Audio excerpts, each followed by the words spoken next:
ரம்யா குன்றத்தூர்லேருந்து நமக்கு 1 கிலோ பரோ honey order போட்டிருக்காங்க. கிட்டத்தட்ட 15 கஸ்டமர் நம்மக்கிட்ட ஹனி ஹன் பண்ணி கேட்டிருந்தாங்க. ஸோ அவங்களுக்காக தேன் எடுக்கலாம்னு சொல்லி ஃபாரஸ்ட் போயிருந்தேன். ஸோ பார்த்தீங்கன்னா செம்ம ரெயின், பட் இருந்தாலும் ஓகேன்னு சொல்லி ட்ரை பண்ணோம். பட் பார்த்தீங்கன்னா தேன் மழை டைம் இருக்கிறதுனால தேன் அந்தளவுக்கு கிடைக்கல எங்களுக்கு.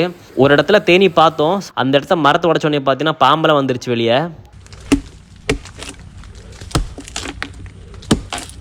இந்த பொந்துலேருந்து நமக்கு தேன் கிடச்சி, ஆனால் மழை கொஞ்சம் அதிகமாக இருந்தனால பார்த்தீங்கன்னா வீடியோ ப்ராப்பராக எடுக்கலை நாங்கள். எல்லாம் மழையாக இருக்குது. எப்படி இப்போ மழை காலமாக இருக்கிறதுனால பார்த்தீங்கன்னா அந்தளவுக்கு தேன் வைக்காது. பட் நமக்கு பார்த்தீங்கன்னா ஒரே 1 கிலோ பரோ ஹனி கிடச்சிருக்கு. ஸோ ரம்யா அப்படிங்கிற கஸ்டமர் நம்மக்கிட்ட தேன் கேட்டிருந்தாங்க, புக் பண்ணியிருந்தாங்க. அந்த கஸ்டமருக்காக நம்ம அங்கேயே புழிஞ்சு நம்ம வந்து பாட்டில் ஃபில் பண்ணிட்டோம். அவங்களுக்காக தேன் தான் இது. ஸோ உங்களுக்கு சுத்தமான தேன் வேணும், நம்மளை கான்டெக்ட் பண்ணிக்கோங்க. அண்ட் இன்னொரு விஷயங்க, இந்த மாதிரி ஹன் பண்ணி எடுக்கும்போது பார்த்தீங்கன்னா கொஞ்சம் டைம் எடுக்கும். ஃபஸ்ட்டு நீங்கள் ஃபுல் பேமெண்ட் பண்ணணும்னு அவசியம் கிடையாது. 100 200 ஃபஸ்ட்டு கொடுத்தா மட்டும் போதும். நாங்கள் ஹன் பண்ணதுக்கு அப்புறம் தான் உங்களுக்கு வந்துட்டு பேலன்ஸ் பேமெண்ட் கொடுக்குற மாதிரி இருக்கும் நீங்கள்.